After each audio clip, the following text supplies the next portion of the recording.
اعوذ باللہ من الشیطان الرجیم بسم اللہ الرحمن الرحیم یا ایہا الذین آمنوا لا تلہکم اموالکم ولا اولادکم عن ذکر اللہ فمن یفعل ذلک فاولئک هم الخاسرون فأنفقوا مما رزقناكم من قبل أن يأتي أحدكم الموت فيقول رب لولا أخرتني إلى أجل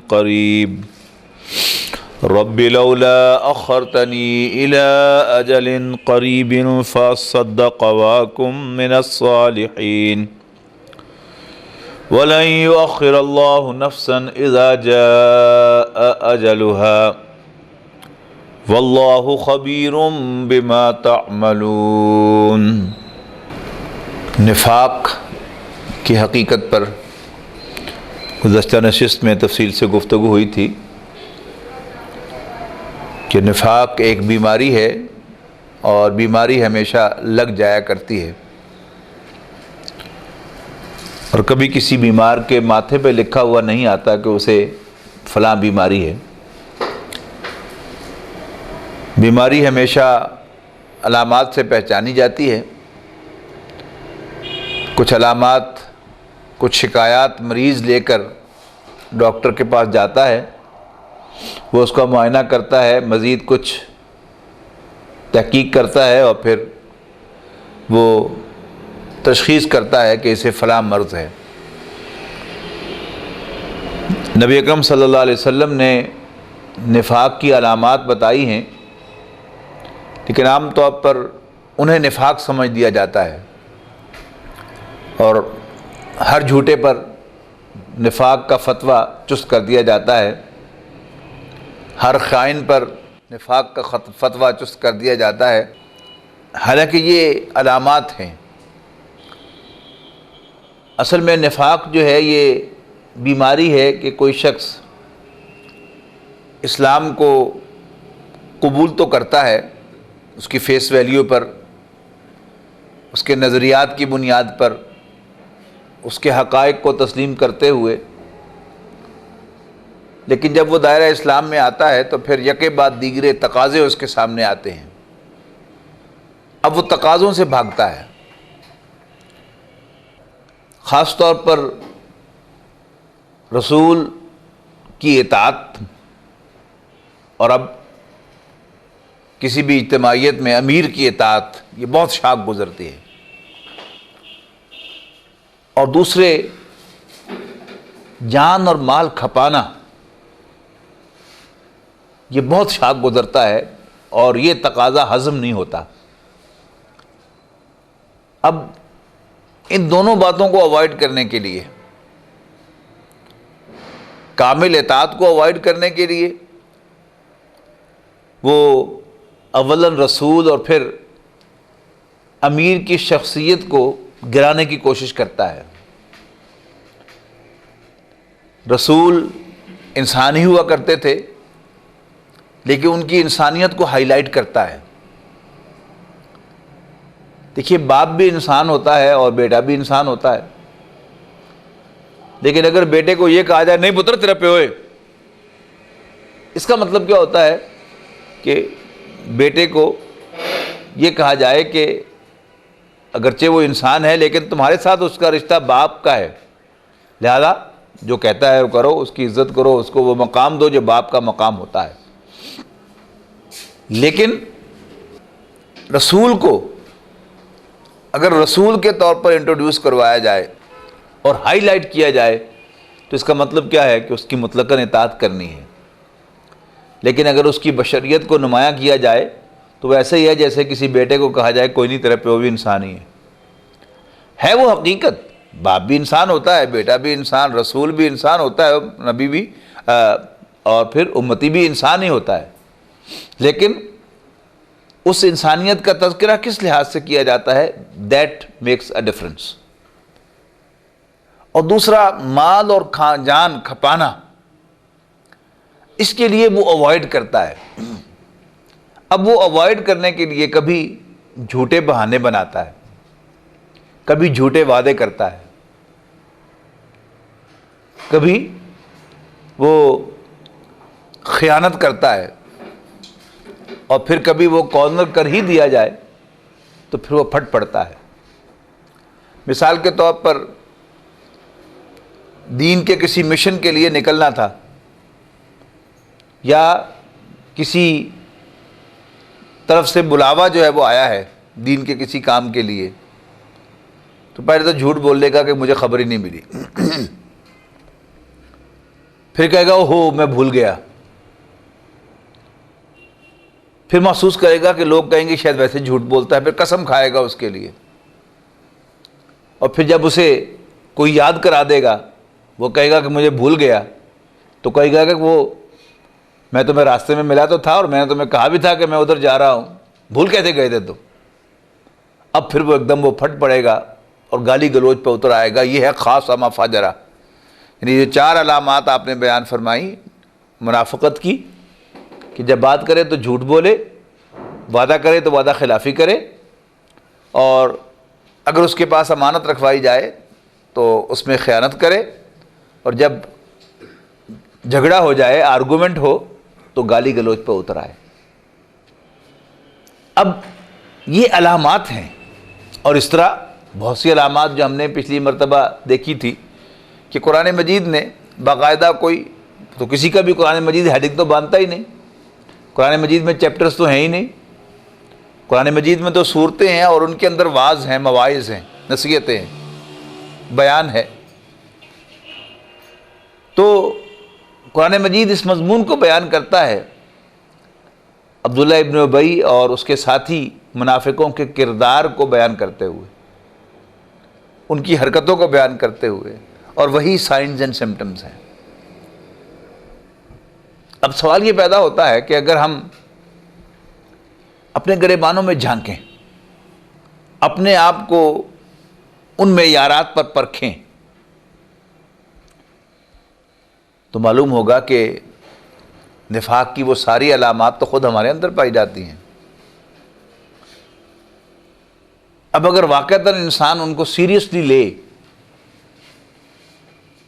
اور وہ مخلص ہو، تو فوراً اس کے سامنے سوال پیدا ہوگا کہ از دیر اے وے آؤٹ؟ حل لا خروج من سبیل؟ کیا نکلنے کا بھی کوئی راستہ ہے؟ جیسے کسی ڈاکٹر کے پاس کوئی مریض آتا ہے اور ڈاکٹر مریض کو تشخیص کر کے بتاتا ہے کہ تمہیں یہ بیماری ہے، تو فوراً مریض کے سامنے اگلا سوال کیا آتا ہے؟ Is it curable? ڈاکٹر صاحب یہ قابل علاج ہے؟ بالکل یہی معاملہ ایک سچے مومن کے معاملے میں ہوگا کہ جب بھی وہ اپنے دل میں نفاق کی کوئی علامت پائے گا تو فوراً اسے تشویش ہوگی کہ ہو میں تو منافق ہو گیا۔ اب وہ ہاتھ پاؤں مارے گا اور کوشش کرے گا کہ میں اس مرض سے باہر آ جاؤں، قرآن مجید کی طرف رجوع کرے گا کہ قرآن مجید نے کوئی میرے لیے وے آؤٹ بیان کیا ہے، کوئی راستہ میرے لیے نکالا ہے کہ میں اس مرض میں سے نکل آؤں۔ حقیقت یہ ہے کہ قرآن مجید نے ہمیں تنہا نہیں چھوڑا۔ قرآن مجید نے جہاں نفاق کے مرض کو ڈسکرائب کیا ہے، اس کی علامات کو تفصیل سے بیان فرمایا ہے، وہیں نفاق کے تدارک کو بھی بیان کیا ہے اور نفاق کے مریض کا علاج بھی بتایا ہے۔ سورہ منافقون کا دوسرا رکوع، سورۃ المنافقون کا دوسرا رکوع اصل میں اسی موضوع پر ہے۔ پہلی آیت میں اس کا تدارک ہے، یعنی اس کو آنے سے روکا کیسے جا سکتا ہے۔ جیسے ہائیجینک پرنسپلز ہوتے ہیں، پریونشنز ہوتی ہیں، ویکسینیشنز ہوتی ہیں کہ کوئی بیماری حملہ ہی نہ کرے، لیکن ساتھ ہی ساتھ علاج بھی ہوتا ہے کہ کوئی شخص اگر واقعتاً اس مرض میں مبتلا ہو جائے تو پھر اس کو مینیج کیسے کرنا ہے اور اس کو ٹریٹ کیسے کرنا ہے، اس کا علاج کیسے کرنا ہے۔ تو اللہ تعالیٰ نے ہمیں تنہا نہیں چھوڑا۔ ایک بہت اہم بیماری، بہت مہلک بیماری، بہت خطرناک بیماری، اس کو بیان کرنے کے بعد اس کا تدارک بھی بیان کیا ہے اور اس کا علاج بھی بیان فرمایا ہے۔ فرمایا یا ایھا الذین آمنوا لا تلہکم اموالکم ولا اولادکم عن ذکر اللہ۔ اے ایمان والو، تمہیں کہیں تمہارے مال اور تمہارے بیٹے، یعنی تمہاری اولادیں اللہ کی یاد سے غافل نہ کرتے۔ لہو کہتے ہیں انٹرٹینمنٹ کو، فن کو، بیکار چیز، اور یہی لفظ جو ہے وہ انٹرٹینمنٹ کے لیے جدید عربی میں استعمال ہوتا ہے۔ باب افعال میں جائے گا الہا یلہی، یعنی بلکہ سمجھیے کہ انٹرٹینمنٹ کا اصل فنکشن کیا ہے۔ آج کے دور میں انٹرٹینمنٹ کا اصل فنکشن کیا ہے کہ کوئی شخص اپنے غم کو بھلانا چاہتا ہے، اپنی ٹینشن کو اپنے دل سے نکالنا چاہتا ہے۔ وہ ٹینشن تو ہے اپنی جگہ پر، غم جو وہ فیس کر رہا ہے وہ بھی ہے اپنی جگہ پر، لیکن اس کو غرض کرنے کے لیے، اس پر قابو پانے کے لیے وہ انٹرٹینمنٹ کا سہارا لیتا ہے، لہو چیزوں میں پڑتا ہے۔ وہ لہو کیا ہے؟ فلم دیکھنا، میوزک سننا، یعنی کوئی ایسی چیز کہ جو اسے حقائق سے غافل کر دے۔ الہا یلہی کیا ہے؟ کسی کو غافل کرنا۔ الہاکم التکاثر حتی زرتم المقابر، تمہیں مال کی کثرت نے غافل کیے رکھا یہاں تک کہ تم قبروں تک پہنچ گئے، تم نے قبریں وزٹ کر لی۔ یہاں کیا فرمایا؟ اے ایمان والو، تمہیں کہیں تمہارے مال اور تمہاری اولادیں اللہ کی یاد سے غافل نہ کر دیں، تمہیں اللہ کی یاد نہ بھلا دیں۔ اب یاد جو ہے اس کے دو معنی ہیں، ایک یاد کرنا اور ایک یاد رکھنا۔ یاد کرنا کیا ہے؟ اللہ تعالیٰ کا ذکر کرنا، سبحان اللہ، الحمدللہ، اللہ اکبر، سبحان اللہ وبحمدہ، سبحان اللہ العظیم، قرآن مجید کی تلاوت کرنا۔ یہ کیا ہے؟ کہ یاد کرنا ہے۔ یہ کیوں، اس کی کیوں ضرورت ہے؟ یاد رکھنے کے لیے، یعنی اللہ تعالیٰ یاد رہے کہ وہ یہاں موجود ہے، وہ میرے ساتھ ہے، وہ ہر چیز پر قادر ہے، وہ سب کچھ دیکھ رہا ہے، وہ مجھے اپنے سامنے حاضر کرے گا محاسبے کے لیے۔ یہ کیا ہے؟ یہ اللہ تعالیٰ کی یاد ہے۔ اب اس کے ذرائع ہیں نماز پڑھنا، اسی کے ذرائع میں سے ہے تلاوت کرنا، اسی کے ذرائع میں سے ہے تسبیح پڑھنا، سبحان اللہ، الحمدللہ، اللہ اکبر۔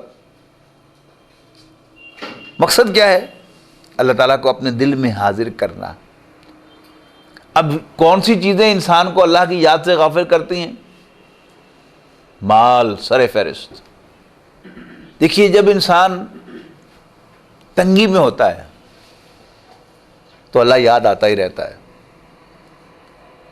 یہ قرآن مجید میں ہے نا کہ جب یہ سمندر میں سفر کر رہے ہوتے ہیں یا دریا میں سفر کر رہے ہوتے ہیں اور کشتی ڈولتی ہے، بھنور میں بس جاتی ہے، تو سب اللہ کو پکارتے ہیں، کوئی لات اور عزا کو، کسی بت کو نہیں پکارتے۔ اس کا تجربہ آج بھی ہو سکتا ہے۔ آپ کراچی کی طرف سفر کریں تو رحیم یار خان کے قریب ایک پاکٹ آتی ہے، ایئر پاکٹ، جس میں ہوائی جہاز کھولے کھاتا ہے، اور وہیں آپ کو سبحان اللہ، الحمدللہ، کلمے کی آوازیں جو ہیں سنائی دیتی ہیں ہوائی جہاز کے اندر۔ وہیں جو ہے وہ آپ محسوس کرتے ہیں کہ خواتین نے سر پہ دوپٹے اوڑھ لیے۔ اللہ یاد آ گیا نا۔ مال کے اعتبار سے بھی جب انسان تنگی میں ہوتا ہے تو اللہ یاد رہتا ہے، اور جب انسان کو وسعت ملتی ہے تو اکثر و بیشتر انسان اللہ کو بھول جاتا ہے۔ اسی طرح اولاد، اولاد کے جمیلے، اولاد کا مستقبل سنوارنا، سجانا، بنانا، ان کی فکر، ان کی سوچ جب انسان کے ذہن پر سوار ہو جاتی ہے تو پھر اللہ بھول جاتا ہے۔ تو لا تلہکم اموالکم ولا اولادکم عن ذکر اللہ، ایمان والو تمہیں کہیں تمہارے مال اور تمہاری اولادیں اللہ کی یاد سے غافل نہ کر دیں۔ وَمَن يَفْعَلْ ذَلِكَ، اور جو کوئی ایسا کرے گا، جو بھی ایسا کریں گے فَأُولَٰئِكَ هُمُ الْخَاسِرُونَ، تو وہ لوگ خسارے سے دوچار ہونے والے ہیں، گھاٹے میں پڑنے والے ہیں۔ نبی اکرم صلی اللہ علیہ وسلم نے ارشاد فرمایا کہ شیطان اپنی تھوتنی، یہ تھوتنی جو ہے نا، وہ سور کا منہ جو لمبا سا ہوتا ہے نا، اس کے لیے لفظ استعمال ہوتا ہے، وہ انسان کے دل پر لگا کے رکھتا ہے۔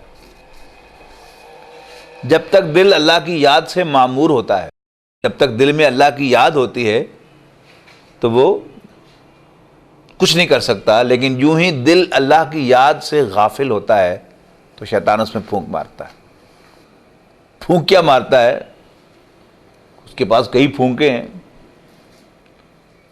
وہ اللہ تعالیٰ کا انکار بھی کرا سکتا ہے، رسالت کا انکار بھی کرا سکتا ہے، آخرت کا انکار بھی کرا سکتا ہے، اور نفاق کا بیج بھی وہ اس پھونک کے ذریعے سے انسان کے دل میں بو سکتا ہے تاکہ وہاں پر نفاق کا، منافقت کا پودا پروان چڑھے۔ تو منافقت سے پریونشن، منافقت کے مرض سے تدارک، اس سے بچاؤ اللہ کی یاد ہے۔ انسان اپنے دل کو اللہ کی یاد میں لگائے رکھے، یعنی اس کے لیے ذرائع بھی استعمال کرے۔ 5 وقت کی نماز مردوں کے لیے باجماعت مسجد میں، اور اٹھتے بیٹھتے اللہ کو یاد رکھنا، کسی سے بات کرتے ہوئے، کسی سے معاملہ کرتے ہوئے، کسی کو سودا بیچتے ہوئے، کسی کا کام کرتے ہوئے اللہ کو یاد رکھنا، زمین و آسمان کا فرق پڑ جائے گا۔ اللہ یاد ہوگا تو معاملہ اور ہوگا، اللہ کی یاد دل سے محو ہو جائے گی تو بالکل ہی سیناریو بدل جائے گا، کیا ہو جائے گا، کچھ کا کچھ ہو جائے گا۔ حالانکہ اس میں ایک ہی چیز جو تھی، وہ فرق کیا تھا کہ ایک دل میں اللہ کی یاد ہے اور ایک دل اللہ کی یاد سے خالی ہے، اللہ کی یاد سے غافل ہے۔ تو نفاق کے مرض سے بچاؤ اللہ کی یاد دل میں زندہ رکھنا، اور نفاق کی دعوت، اس کے لیے کیا چاہیے؟ ایک غافل دل۔ تو فرمایا اے ایمان والو تمہیں کہیں تمہارے مال اور تمہاری اولادیں اللہ کی یاد سے غافل نہ کر دیں، اور جو لوگ ایسا کریں گے وہی نقصان سے دوچار ہونے والے ہیں۔ اگلی بات، اگر کوئی شخص یہ محسوس کرے کہ میں تو گرفتار ہو چکا ہوں اس بیماری میں، مجھے تو اس مرض نے گھیر لیا ہے۔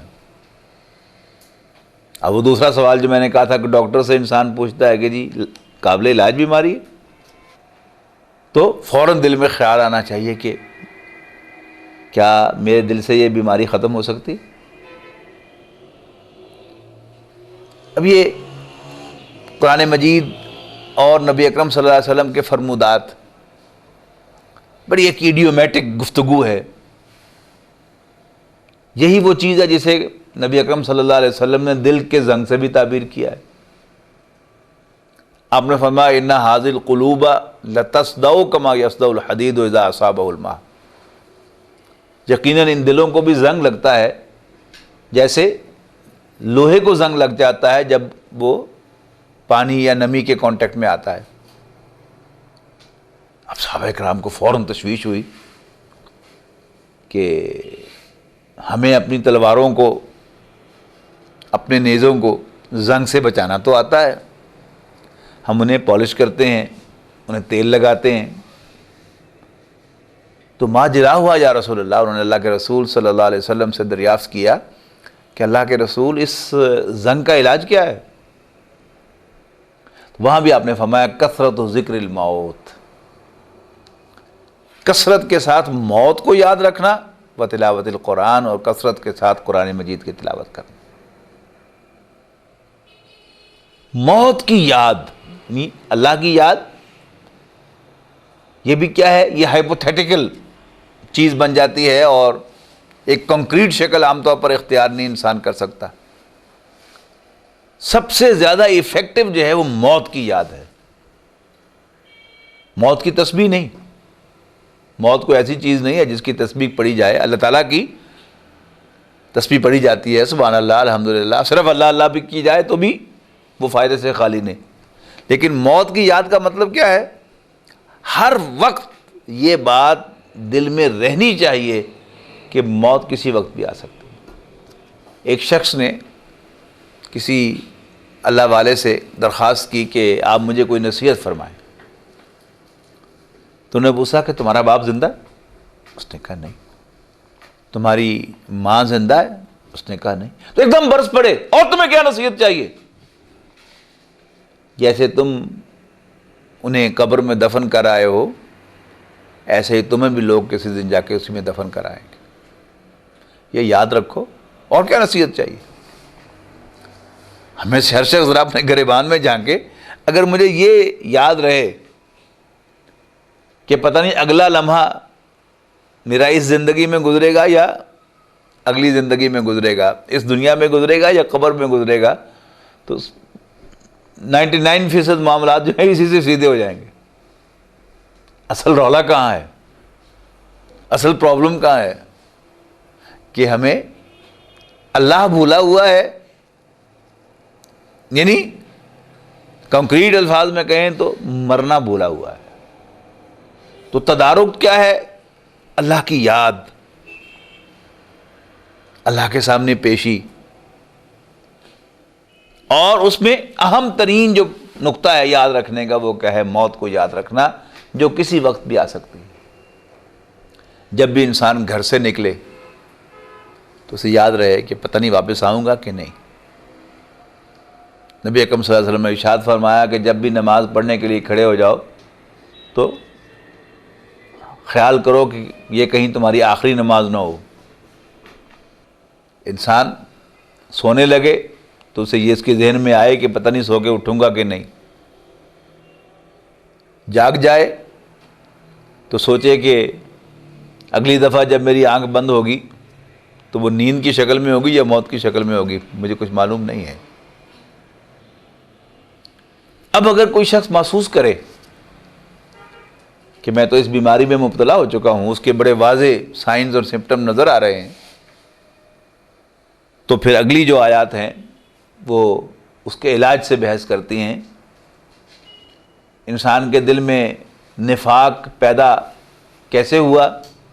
اللہ کی یاد دل سے نکل گئی اور مال اور اولاد کی محبت نے دل میں جا کے جگہ بنا لی۔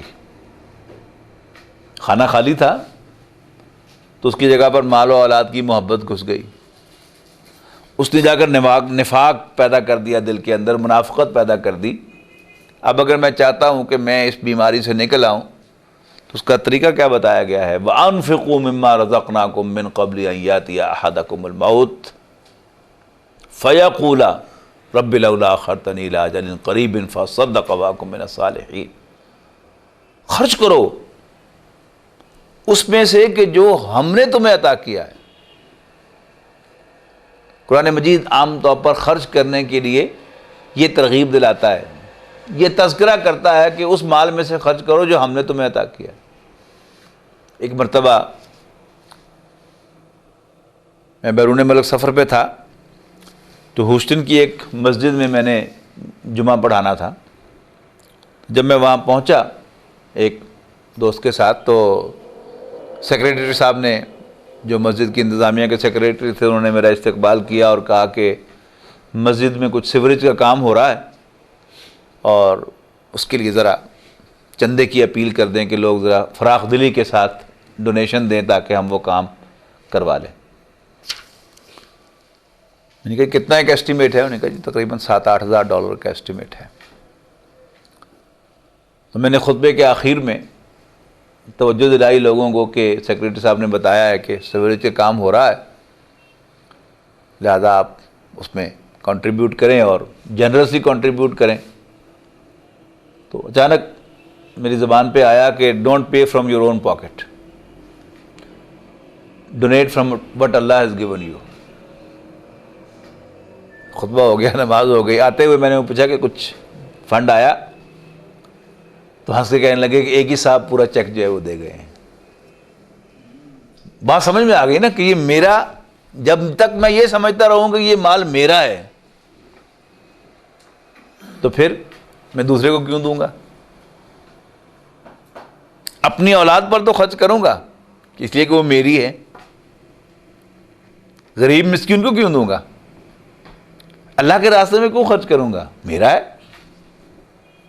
اللہ کے نام پر تو میں اسی صورت میں دوں گا نا کہ جب مجھے یقین ہو کہ یہ مال بھی میرا نہیں ہے، اللہ کا ہے۔ دیکھیے ہم ایک دوسرے کا ریگارڈ کرتے ہیں،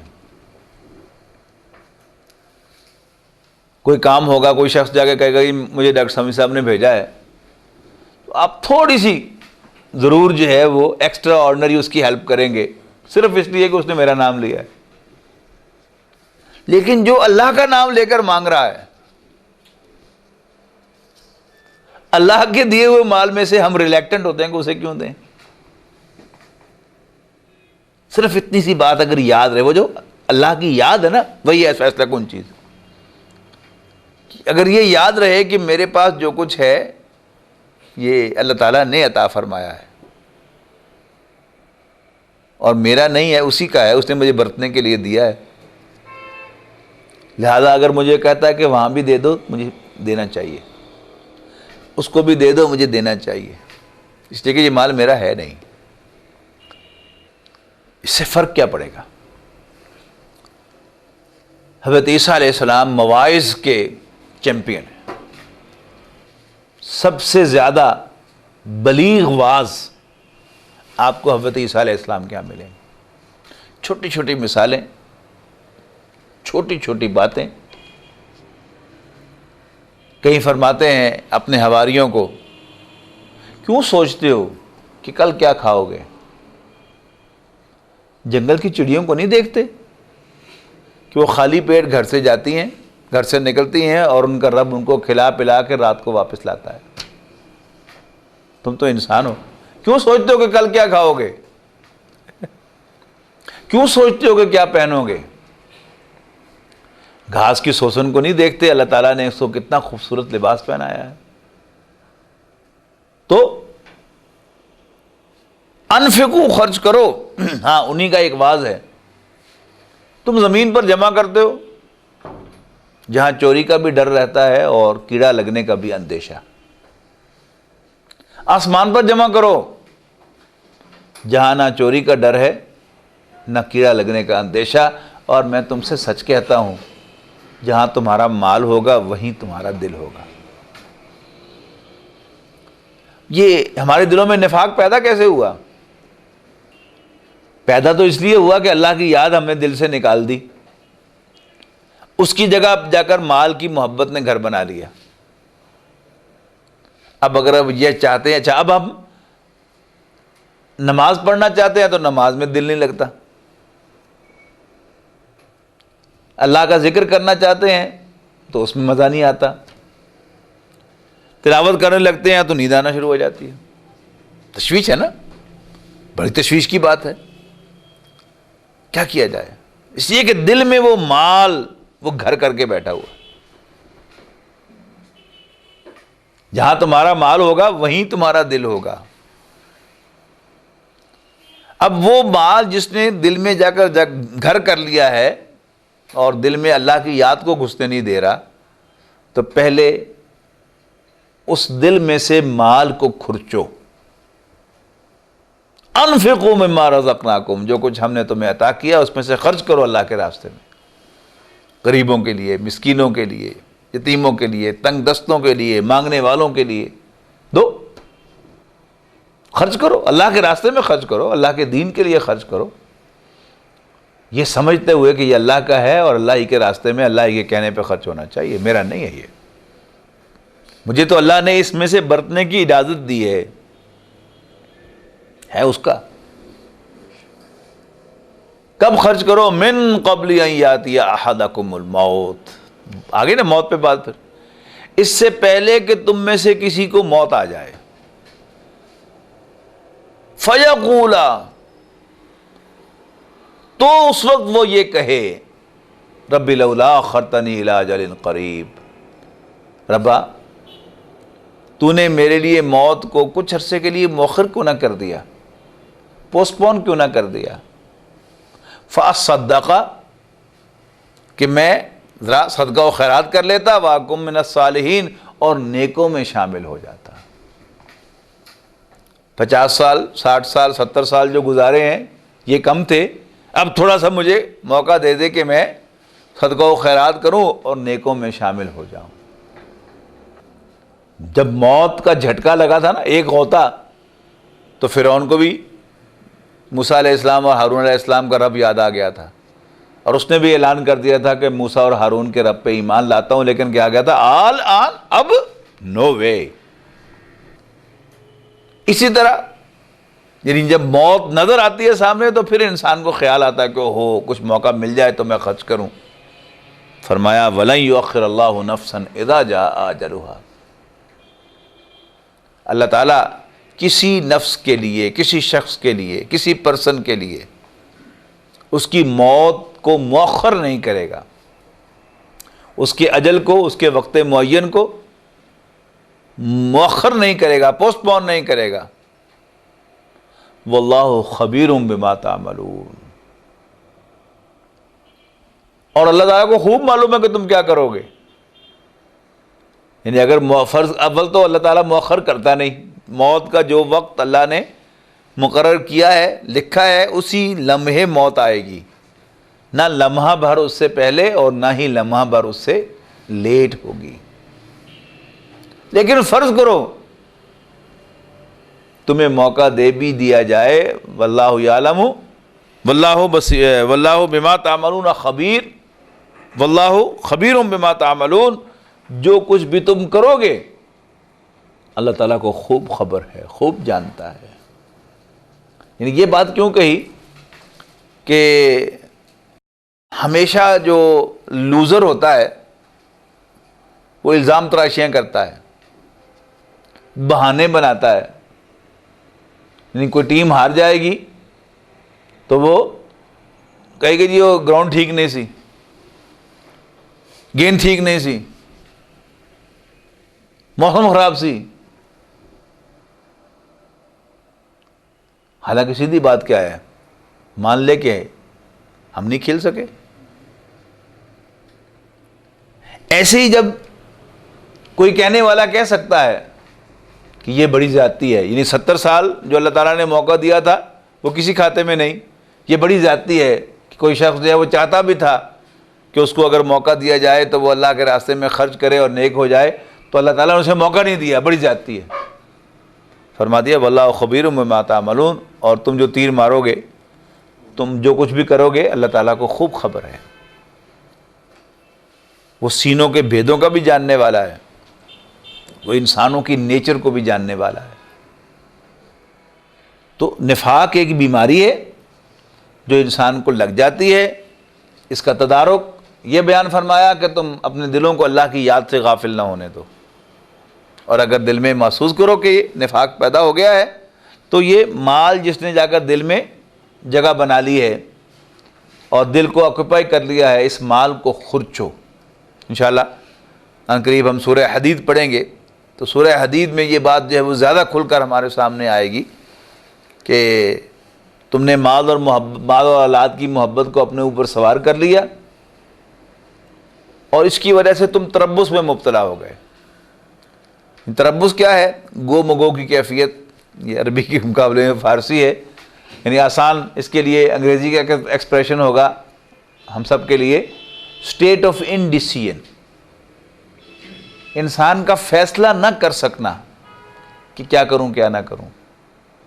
درس سنا، واعظ سنا تو بڑا دل موٹیویٹ ہوا، لیکن گھر پہنچتے پہنچتے تمام اثر زائل ہو گیا اور گھر جا کر پرنالہ پھر وہیں گر رہا ہے۔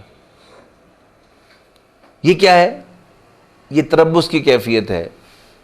کعبہ میرے آگے ہے، کلیسا میرے پیچھے، ایمان مجھے کھینچے ہے تو روکے ہے مجھے کفر۔ اکثر و بیشتر ہمارا معاملہ یہی ہے۔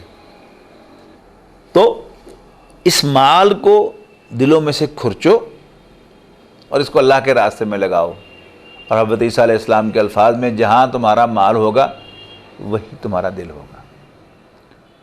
ہر کاروباری آدمی اس کو زیادہ اچھی طرح سمجھتا ہے کہ جس جگہ اس نے پیسہ انویسٹ کیا ہوا ہوتا ہے اس کا دل جو ہے وہ، اس کا خیال وہیں لگا رہتا ہے، یہاں تک کہ کوئی نقصان ہو جائے تو جس کے دل میں پیسہ پوری طرح کھب چکا ہو تو وہ یہ بھی پوچھنا گوارا نہیں کرتا کہ باقی سٹاف جو ہے وہ تو محفوظ ہے، وہ پوچھتا خرچہ نقصان کتنا ہو گیا۔ لیکن اگر وہی مال اللہ کے راستے میں خرچ ہوگا تو پھر انسان کے دل میں اللہ تعالیٰ کا خیال آئے گا، اور وہ مال خرچ کیوں کیا تھا؟ آخرت کے لیے کیا تھا۔ آخرت یاد آئے گی، جنت یاد آئے گی، دوزخ یاد آئے گی، بعث بعد الموت یاد آئے گا، اور اس کے ساتھ ہی پھر موت یاد آئے گی۔ تو وَلَن يُؤَخِّرَ اللَّهُ نَفْسًا إِذَا جَاءَ أَجَلُهَا، اور اللہ تعالیٰ کسی شخص کے لیے، کسی نفس کے لیے اس کے اجل کو، اس کے وقت مقرر کو مؤخر نہیں کرے گا جب وہ آ جائے۔ وَاللَّهُ خَبِيرٌ بِمَا تَعْمَلُونَ، اور جو کچھ بھی تم کرتے ہو، جو کچھ بھی تم کرو گے، اللہ تعالیٰ کو اس کی خبر ہے۔ بارک اللہ لی و لکم فی القرآن العظیم ونفعنی و ایاکم بالآیات والذکر الحکیم۔